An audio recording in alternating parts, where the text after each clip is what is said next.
حضرت نوح کے زمانے کے حالات واقعات بتانے کے لیے سب سے پہلے میں آپ کو شروع کرتا ہوں کہ ان کی عمر اس وقت جب کہ وہ نبوت کا انہوں نے اعلان کیا کتنی تھی۔ حضرت نوح کی عمر جس وقت حضرت نوح نے اعلان نبوت کیا، تاریخی روایات سے پتہ چلتا ہے کہ وہ صرف اس وقت 50 سال ان کی عمر تھی، اور ان کی جو کل عمر کا اندازہ یا مختلف روایات سے جو پتہ چلتا ہے وہ 950 سال بتائی جاتی ہے۔ حضرت نوح کی قوم پر جو عذاب آیا اس کی ایک وجہ یہ بھی بتائی جاتی ہے کہ انہوں نے خود اپنے قوم کے رویے سے تنگ آ کے اپنی قوم کے لیے بد دعا کی تھی۔ ابو جعفر روایت کرتے ہیں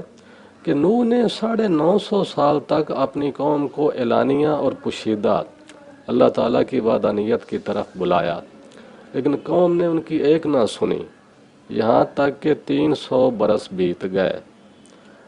چنانچہ جب اللہ تعالیٰ نے ان کی قوم کو ہلاک کرنے کا ارادہ کر لیا تو نوح نے اپنی قوم کے لیے بد دعا کی،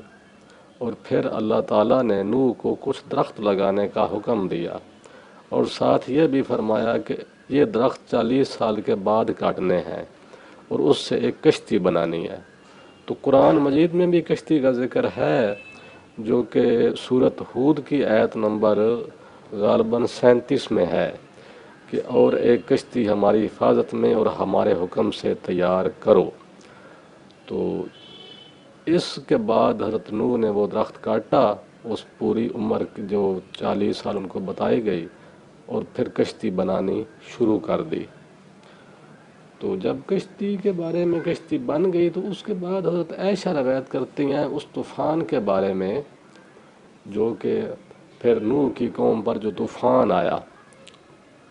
اس کا واقعہ حضرت عائشہ روایت کرتی ہیں کہ میں نے رسول اللہ سے سنا کہ اگر اللہ تعالیٰ نوح کی قوم میں سے کسی پر رحم کرنے کا ارادہ کرتا تو وہ ایک بچے کی ماں پر کرتا۔ رسول اللہ صلی اللہ علیہ وآلہ وسلم نے فرمایا کہ نوح نے اپنی قوم کو 950 سال تک دعوت دی، یہاں تک کہ آخری زمانے میں انہوں نے ایک درخت لگایا، جب وہ بڑا ہو گیا تو اسے کاٹا، پھر کشتی بنانا شروع کی۔ جب ان کی قوم کے افراد وہاں سے گزرتے تو پوچھتے کیا کر رہے ہو؟ تو نوح علیہ السلام جواب دیتے کہ کشتی بنا رہا ہوں۔ تو قوم والے ان کا مذاق بناتے اور کہتے کہ خشکی پر کشتی بنا رہے ہو اور اسے چلاؤ گے کہاں؟ تو نوح فرماتے کہ عنقریب تمہیں پتہ چل جائے گا میں جہاں چلاؤں گا۔ پھر جب وہ کشتی بنا کر فارغ ہوئے تو تنور سے پانی نکلنے لگا اور پانی محلوں اور گلیوں میں پھرنے لگا۔ تو اس بچے کی ماں خوفزدہ ہو کر پہاڑ پر چڑھ گئی۔ یہاں عرض کروں کہ وہ پانی اس تنور سے بھی نکلنے لگا، اور ساتھ یہ بھی ہے کہ آسمان سے بھی پانی برس رہا تھا، دونوں جگہ، زمین سے بھی اور آسمان سے بھی،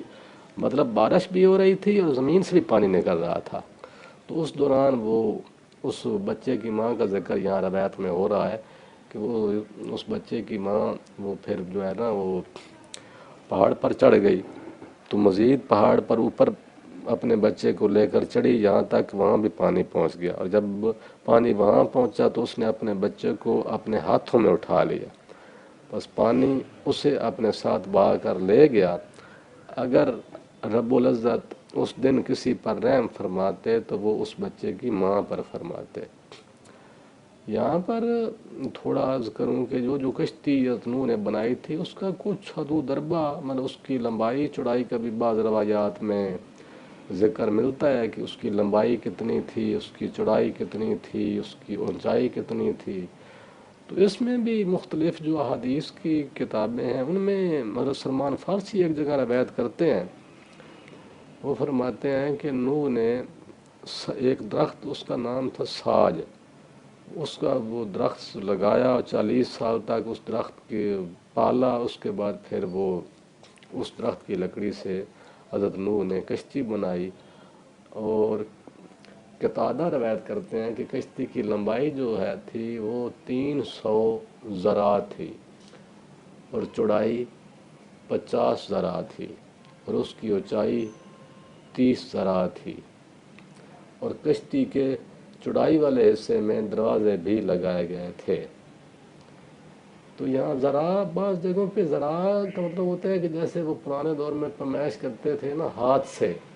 تو وہ ہاتھ کا جو لمبائی ہوتی تھی کلائی سے لے کر، تو اس کو ذرا کہتے ہیں پرانے زمانے میں۔ تو یہ ہے یہاں پر ایک اور دلچسپ واقعہ بھی میں آپ کو بتا دیتا ہوں کہ یہ جو جب یہ واقعہ ہو گیا وہ قوم ساری غرق ہو گئی، پھر اس کے بعد وقت گزرتا گیا،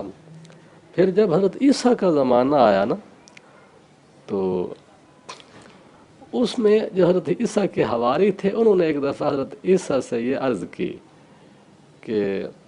آپ کو یہ اجازت ہے کہ آپ اللہ کے حکم سے کسی بھی مردے کی قبر پر جب جاتے ہیں تو اس کو کہتے ہیں قم بإذن اللہ،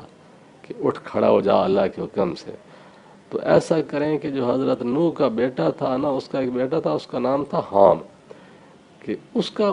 ان حواریوں کو کچھ اندازہ تھا کہ حام کی قبر کس جگہ پہ ہے۔ تو حضرت عیسیٰ کے حواری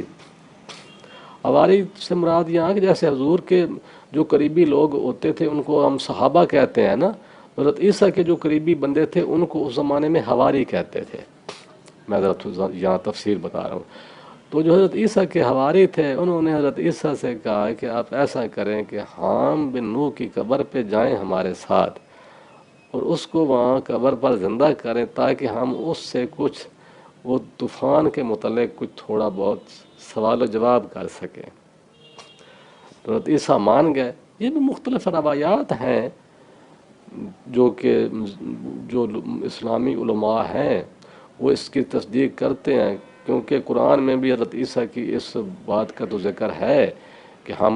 قرآن کہتا ہے کہ ہم نے ان کو یہ طاقت دی ہوئی تھی کہ وہ مردے کی قبر پہ کھڑے ہو کے جب کہتے تھے قم بإذن اللہ تو وہ مردہ کھڑا ہو جاتا تھا۔ تو جب یہ ان کو طاقت کی صداقت قرآن دے رہا ہے تو ممکن ہے بات ٹھیک ہو، پر میں تو یہ روایت بیان کر رہا ہوں کیونکہ قرآن میں تو یہ سارا واقعہ درج نہیں ہے، یہ مختلف جو روایات کی کتابیں ہیں ان میں، جو تاریخی کتابیں ہیں ان میں یہ واقعہ درج ہے۔ تو پھر وہ حضرت عیسیٰ ان حواریوں کے ساتھ گئے اور حام کی قبر پہ کھڑے ہو کے ان کو حکم دیا کہ اللہ تعالیٰ کے حکم سے کھڑا ہو جا۔ تو حام بن نوح